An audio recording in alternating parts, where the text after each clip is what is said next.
you crave exciting sports takes and news? Fed up with the same old boring voices you hear on the radio? If you answered yes to any of these questions, you just might be a TBloomaholic. Lucky for you, it's time for another episode of the TBloom Talk Show, the #1 sports podcast in the world. Settle in, my TBloomanites, because another episode starts right now. Live from TBloom headquarters, here's your host, TBloom. All right. Welcome back to another episode of the TBloom Talk Show Nation. What's going on? Let's get these due diligences out of the way. Remember, if you haven't subscribed, go ahead and click that subscribe button. Click that subscribe button. Give me a like. Give me a comment. Tell a friend to tell a friend. And, let's get this podcast rolling. First off, we're going to open it up with the question. How you doing? You doing okay? You doing bad? You doing good?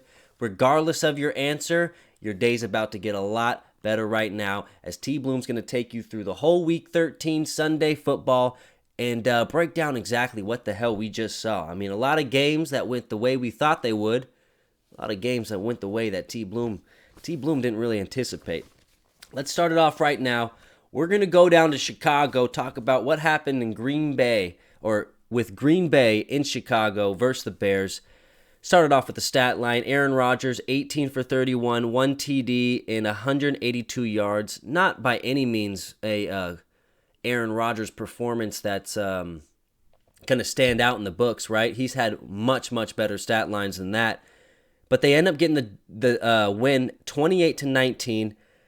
Packers, although they have 8 losses, they still, I guess, have a chance to make the playoffs.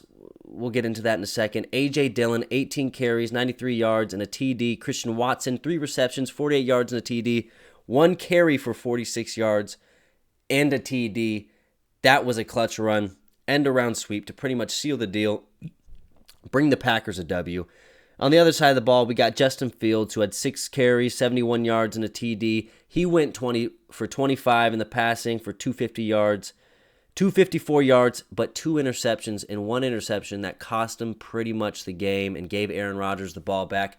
When you don't want to give Aaron Rodgers the ball back, you never do, especially in the fourth quarter in Chicago. Aquarius St. Brown, 3 receptions, 85 yards. Nothing to talk about much there. But there's just some teams who can't beat certain players.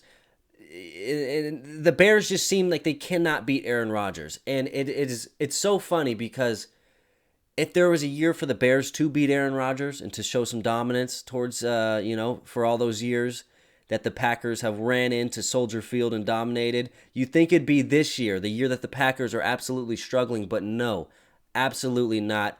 Some teams just struggle against players. I mean, look at the Cleveland Browns versus Ben Roethlisberger. Ben Roethlisberger absolutely dominated him throughout the career. I mean, it's just one of those things, man. And if you guys can't hear it, I'm pretty sick, so I'm going to be blowing my nose, coughing throughout this podcast, but I'm going to make it happen for you guys. Remember, this is a special TBloom Tuesday podcast, and we're going to keep this rolling through the rest of the season. I'm going to give you 2 shows a week. We're going to up the ante a little bit to close out the season, give you guys everything you want. But man, yeah, back to the game. Fields threw a costly interception in the fourth quarter that, man, they could have easily won this game if he doesn't throw that. I mean, man, it sucks. I feel for you Chicago fans. I really do.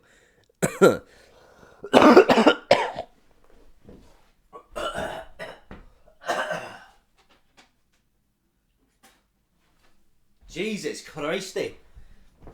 Sorry about that, folks. Hey, the show must go on, though. But this leaves Green Bay 3rd in the division. They're on a 1-game winning streak. Playoff positioning still in question. We're still not sure what's going to happen with them there. But they're on the upward trend, you got to think, after this win, especially after going down 10-0. Aaron Rodgers willing to hang in there and make it happen. That's what you pay him the big bucks for. They have a bye next week, so we won't be seeing them on the field. On the other hand, Chicago, they're still 4th in the division. They're on a 6-game losing streak, and they're eliminated from the playoffs. There's no chance that these guys make it. they're on a downward trend, and their next opponent is a bye as well. So they got some time to regroup, reassess, and rethink things pretty much on how they want to finish out the rest of their season. What do they want to see? What can they work on in terms of like gathering momentum going into next season? This team is not a team that's bad and without talent. This team has the talent on their roster. I mean, it's just youthful. It's very youthful, and they're going to have to go through these growing pains to eventually get to the certain level that they want to be at in the future. Justin Fields, we all know, is a generational talent. Like I said, talent. I didn't say player. You don't know how generational of a player he will be, but he's got all the tools it's going to take to, last in Chicago for a while. But, tough loss for the Chicago Bears on this one. Really tough to see. And I ended up taking Chicago. I thought the streak would be snapped. It's hard to have so much success against a team like the Packers do over the Bears. I thought this was the season. This is the time. I thought the stars were aligning for Chicago to take out the Packers, but they didn't. And they'll have to wait till next year to see if they have another crack at Aaron Rodgers again at Soldier Field. Let's move on to the Seahawks versus the Rams. Now, this is a game by no means did it have very much playoff implications or anything like that, as the Rams are just absolutely, they fell from heaven to hell this year. They started off as the Super Bowl, hopefuls. I remember opening game against the Bills. People were thinking that they were going to beat the Bills. There's no shot in hell they were going to beat the Bills. But, they fell all the way down. And I didn't anticipate the Rams being good this year, or not. I didn't anticipate the Rams being as good as they were this year. But, man, I didn't think 3-9 was in their future at all. That is just abysmal. We can go through some stats for this game. Geno Smith, 28 for 39, 367 yards, and 3 TDs and 1 interception. And let me just talk about Geno Smith for a second. Because, I include myself in this as well. This is what got me to realize this. We tend to forget Geno Smith was a first-round quarterback, first-round draft pick. He didn't go into the best of situations. Anytime you get drafted by the Jets, it's an uphill climb. You really got to make stuff happen in order for yourself to see some success in that situation.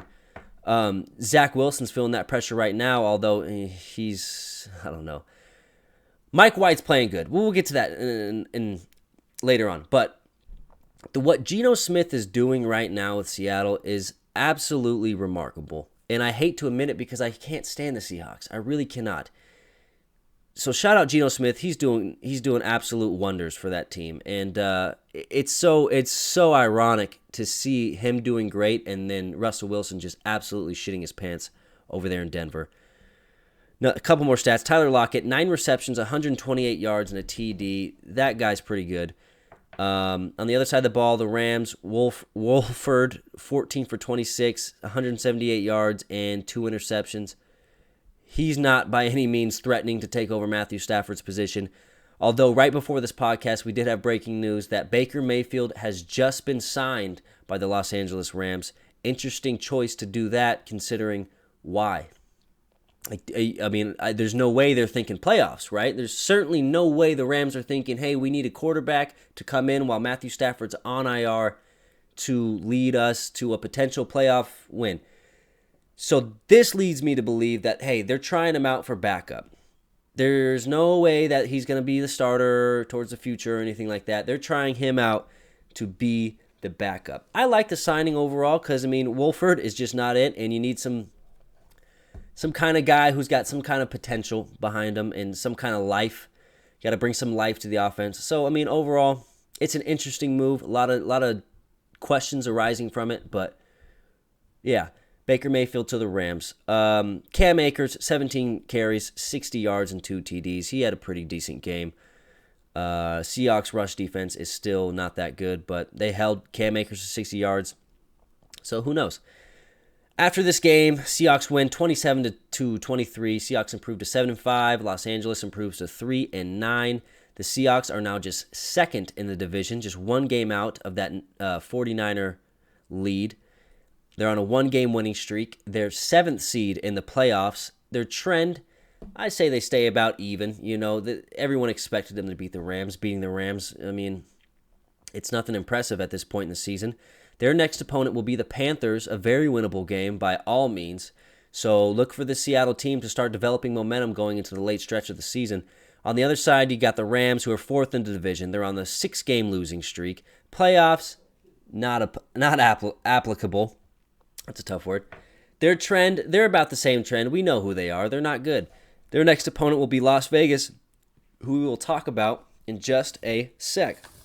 Next game, the Miami Dolphins versus the San Francisco 49ers. Now I really wanted to watch this game. However, it was on at 10 a.m., and when it's on at 10 a.m., baby, you know who we're watching, the Pittsburgh fucking Steelers. So didn't get a chance to watch it. Watched the highlights back, and man, it's probably really frustrating as a Miami Dolphins team going into a game. You don't have both of your tackles, so the edge rushers are coming in hot, and we know how good the edge rushers are in San Francisco. Bosa ended up with 3 sacks on the day, and yeah, Tua was just having fits the whole game is what it seemed like.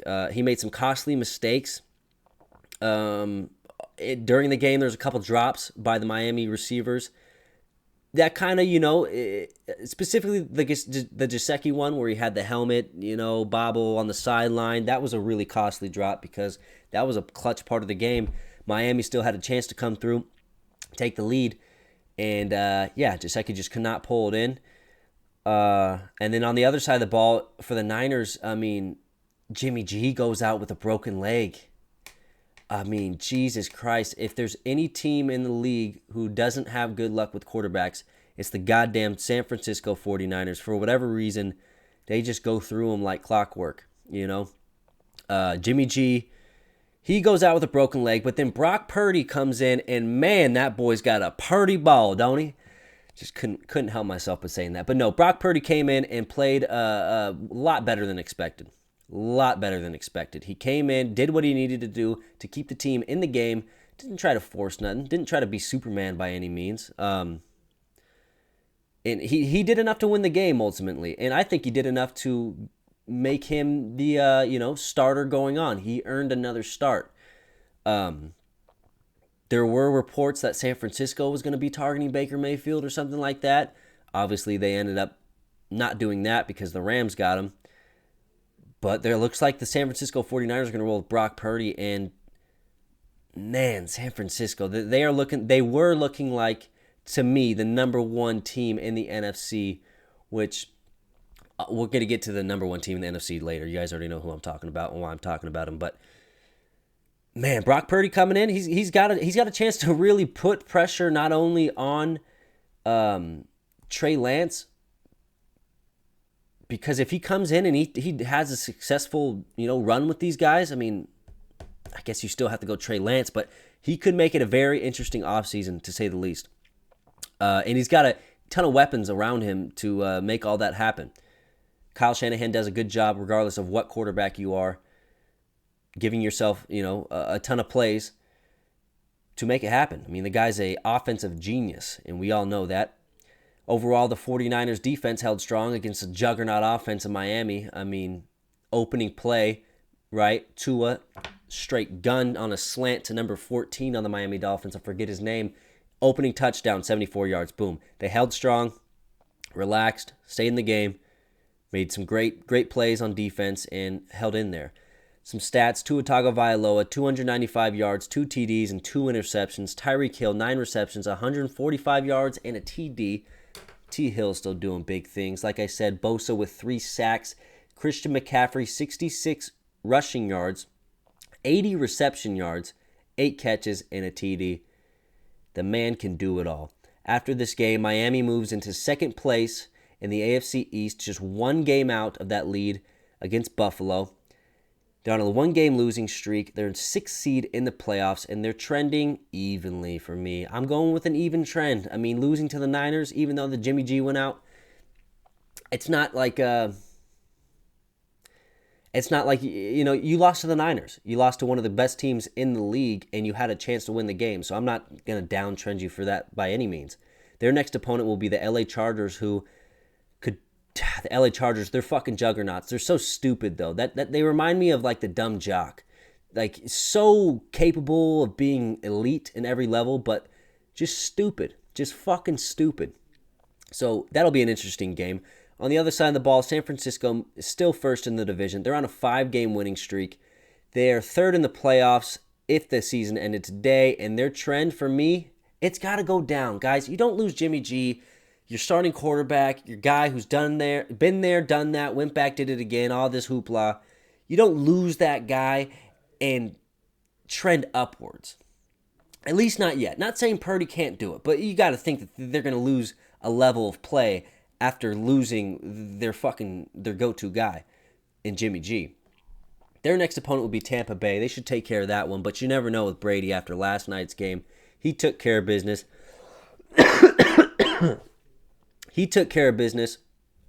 And yeah. That's all I got to say about that game. Moving on, Los Angeles Chargers versus the Las Vegas Raiders. God, the Chargers just blow everything, don't they? Don't they really? The Chargers lose 20-27. Chargers move to 6-6, number 2 in the division. They're on a 1-game losing streak, obviously. 8th seed in the playoffs, or at least tied for 8th. And on a downward trend for sure. Their next opponent is going to be against Miami, as I just spoke. On the other hand, Las Vegas Raiders, they're on a 3-game winning streak.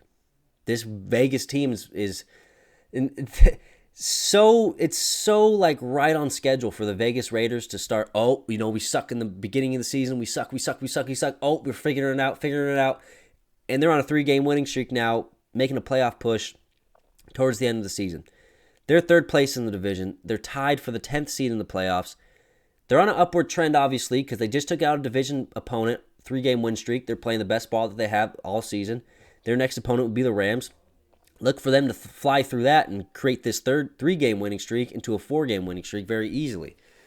Go over some stats right now. Herbert, 325 yards, a TD. Keenan Allen, 6 receptions, 88 yards and a TD. Bryce Callahan with a pick 6 for the Los Angeles Chargers. Jesus, fucking hell. I'm sorry, guys. I am sicko mode right now. Wonder if I'll get copywritten for that. Las Vegas, on the other hand, Derek Carr, 16 for 30, 250 yards, 2 TDs, and 1 interception. Josh Jacobs, 26 carries, 144, and 1 TD. Devontae Adams, showing why he's still one of the elite receivers in the league, with 8 receptions, 177 yards, and 2 TDs. Chandler Jones, also with 3 sacks and 1 pass deflection. Absolutely crazy. Absolutely crazy numbers. Oh, man, I'm dying right now.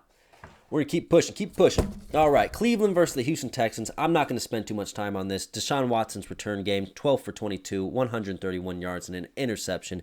They would eventually beat the Houston Texans 27-14. Houston's on their way to number 1 draft pick, as the Cleveland Browns are on their way to a potential playoff push. They are third in the division. They're on a 2-game winning streak. They're about an even trend. I mean, you beat the Texans, whoop-de-poo. But their next opponent will be the Bengals. And I know what you guys are... One moment.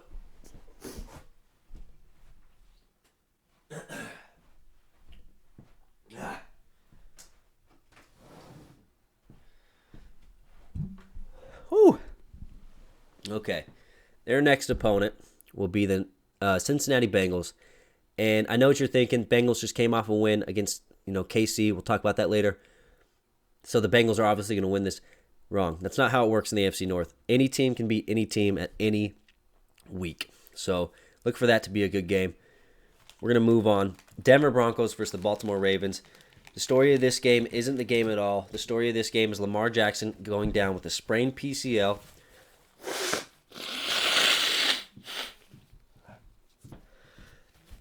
Oh, man.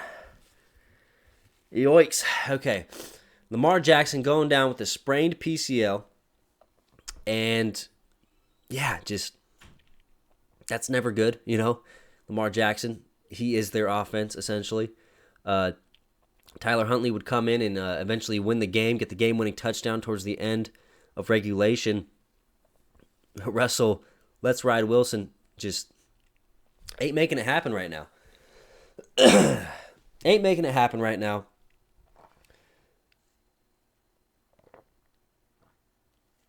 Maybe that's what I need, a little drink. Okay. I am so sorry, guys. Don't worry about it, though. Lamar Jackson down with the PCL. They're going to go against Pittsburgh next week, which is perfect opportunity for Pittsburgh to play the Ravens because no Lamar Jackson. That's good news for the Pittsburgh Steelers. But with that being said, Baltimore still first in the division. They're on a one-game winning streak. They're third in the playoff rankings. They got to be on a downward trend. They just lost Lamar Jackson for a couple weeks. Next opponent, like I said, Pittsburgh. That'll be a good game. Denver, on the other hand, fourth in the division. 4-game losing streak. Downward trend again. Their next opponent's the Chiefs. Something tells me they're going to beat the Chiefs. I don't know why. It doesn't make any sense.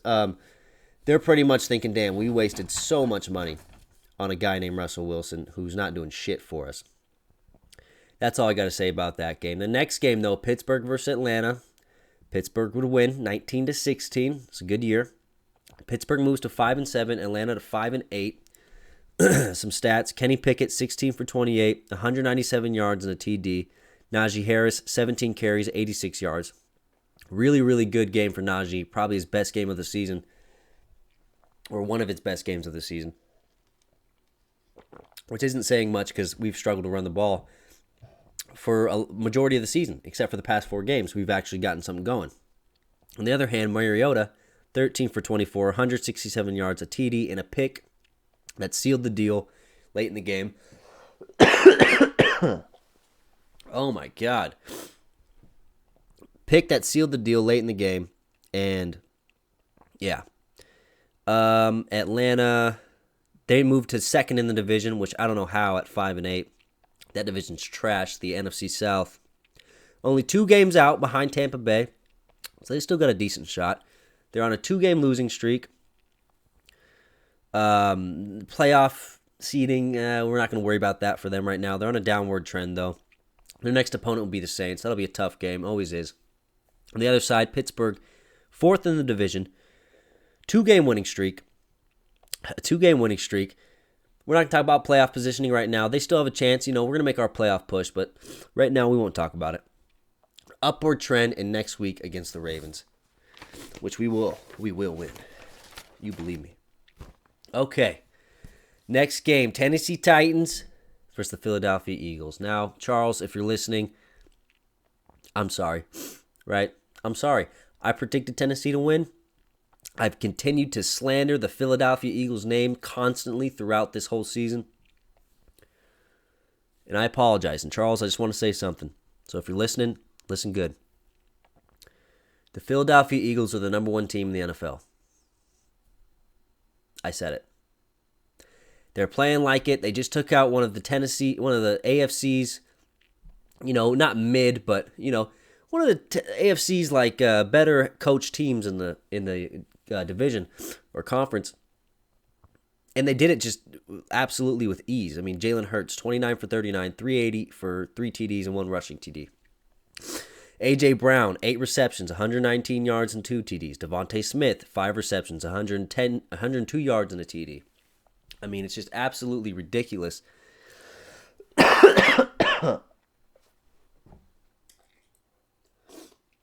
Absolutely ridiculous the way Philadelphia is just running through these teams like it's nothing. Derrick Henry, 11 carries for 30 yards. You're not going to win ball games like that, Tennessee. You got to get that guy moving fast.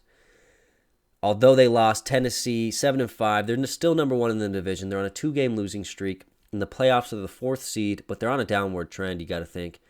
And their next opponent will be the Jags. On the other hand, Philly, number 1 in the league, number 1 in the division. Upward trend, next opponent, the New York Football Giants. That should be a good one. They always play each other pretty well, but, I mean, this Philly team is just different. They're just playing different kind of football right now. Next level type shit. Fuck.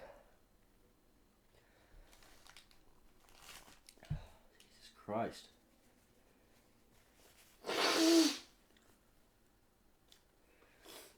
Oh my gosh. We're going to get through this, man. I get through these games for you. Don't worry, TBloom Nation. I'm fighting. Okay. Next game.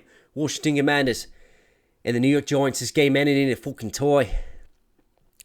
Commanders 7-5-1. Giants 7-4-1. Taylor Heineke 27 for 41, 275 yards, 2 tugs. Brian Robinson Jr. 21 carries, 96 yards. Terry McLaurin 8 receptions, 105 yards, and a TD.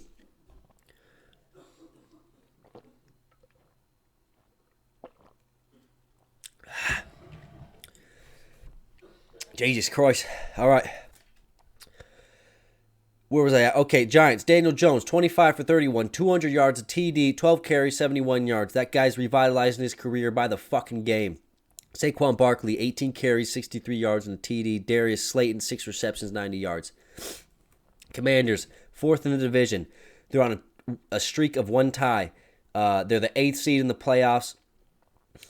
Just peeking in, trying to get in there. They're trending pretty normal.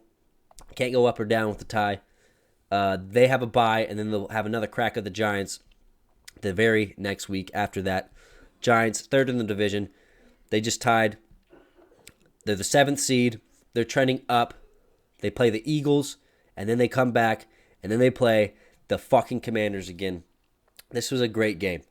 Didn't get to watch it, but this was a great, great game. Next one, New York Jets, another game. Another great game. New York Jets, Minnesota Vikings. New York Jets lost 22-27 to the Vikings. Vikings, Kirk Cousins, 21 for 35, 173 yards, 2 TDs.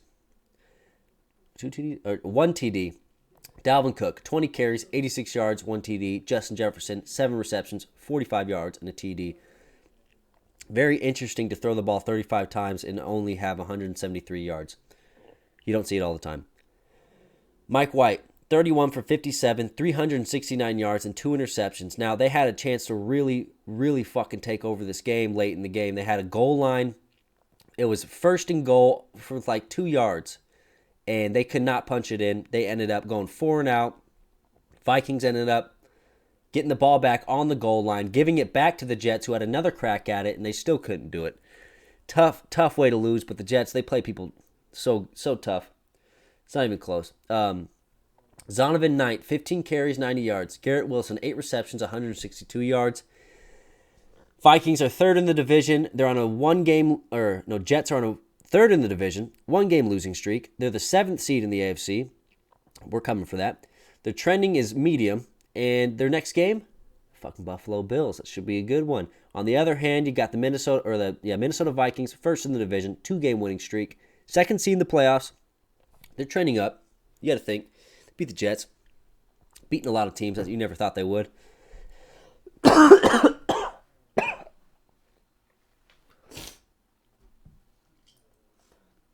Jesus Christ, I'm dying here, mate. I am dying. Where am I at? Their next game, the Vikings, is against the Lions. Boom. Next game, we're not going to spend too much on this one. Jacksonville versus Detroit. Detroit just fucking ransacked them. Absolutely ran into their village. Took their wives. Took their women. Took fucking the gold. Everything from the Jacksonville Jaguars. Absolutely fucking dog-walked them.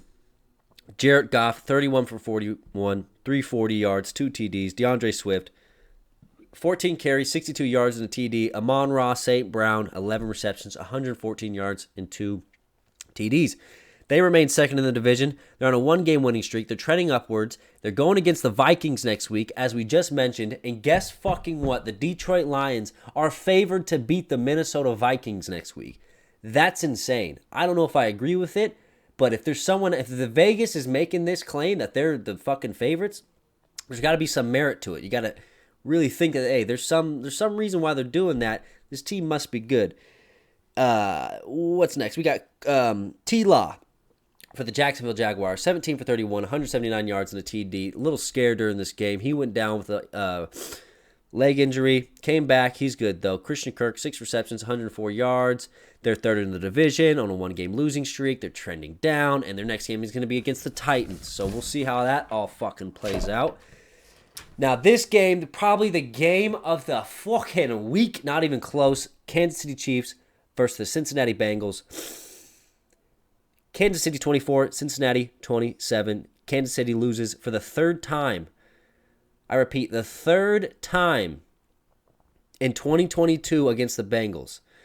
And guess what their last matchup score was? The exact same score, 27-24.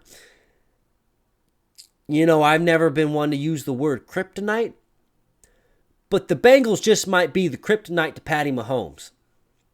And I love it because they have the firepower to go against this team. I mean, Joe Burrow is a fucking gunslinging son of a bitch.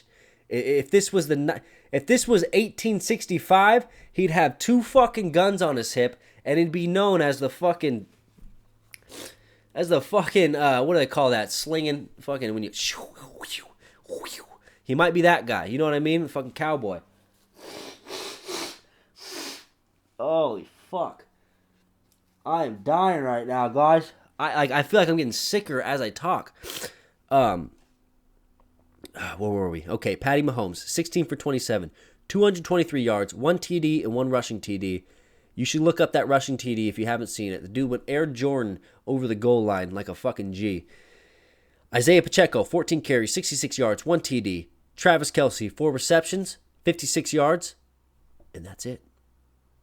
That might be the way you stop the Chiefs. Don't let Kelce get a tug. Don't let him go over 60 yards. It's a good start, at least. Maybe that's the blueprint. Other side of the ball, Joe Shiesty, 25 for 31, 286, 2 TDs, 11 carries, 46 yards, and a TD. How about that? Then you got fucking Samaj Perine, who obviously fucking is not the best running back on the fucking Bengals because you got a guy named Joe Mixon, but Joe Mixon was out, and guess what? He stepped up and had 21 carries for 106 yards, a couple receptions to go along with that. That guy might be the fucking MVP of the game. Jamar Chase, 7 receptions, 97 yards. There we go. Now we're getting some momentum. We're getting some momentum, TBloom Nation. Can I get a clap? Can I get a clap? There we go. Comment right now what you're thinking right now. If you're here right now on the podcast, you can hear what I'm saying right now, right here, right now. Give me a comment and say you heard it. Let's move on. Okay. The Bengals, they're tied for first in the division with the Ravens. They're on a 4-game winning streak. They're the 5th or 3rd seed of the playoffs, right? Depending on who you give the, lead to the division. They're on the upward trend. They just beat the fucking best team in the league, or at least who I thought was the best team in the league. Their next opponent, I never got their next opponent. I don't know who their next opponent is, but they better, the Browns, obviously. They're playing the Browns. The Browns might fucking be there. I don't know. And then you got the Chiefs, right, of course. First seed in the division. They're 2 games ahead. They're on a 1-game losing streak. Second seed in the playoffs. They're trending down because they just got beat by Cincinnati Bengals, and you can't trend up when you lose. Next opponent against Denver. That's going to be a good one. Just watch out. Next game, Indianapolis Colts, Dallas Cowboys. Indy 19, Dallas 54. The Jeff Saturday train has officially ended, and I'm hopping off the bandwagon. I mean, I loved the story. Jeff Saturday, good guy, coming in, interim head coach, yada, yada, yada. He ain't it. The Colts suck. Matt Ryan sucks. Matt Ryan, I've heard, wants out. And, what's funny is they're still 2nd seed in their division, sitting at a fucking 4-8-1 record. I'm not even going to talk about their stats because there's really no point. They're trending down. They're on a 3-game losing streak. Their next opponent's the Vikings. On the other hand, the Dallas Cowboys.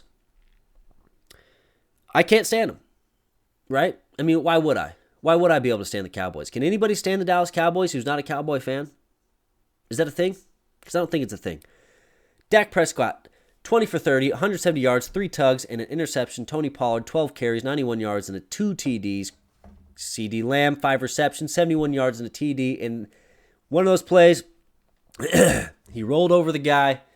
Just fucking look it up. I don't even want to explain it. They're 2nd in the division. They're 2 games behind the Eagles. They're on a 3-game winning streak. 5th seed in the playoffs. Trending up. Always trending up for Dallas. And their next opponent's the Texans. Now, you might think that, the Texans, that's easy. Texans suck. Here's the thing.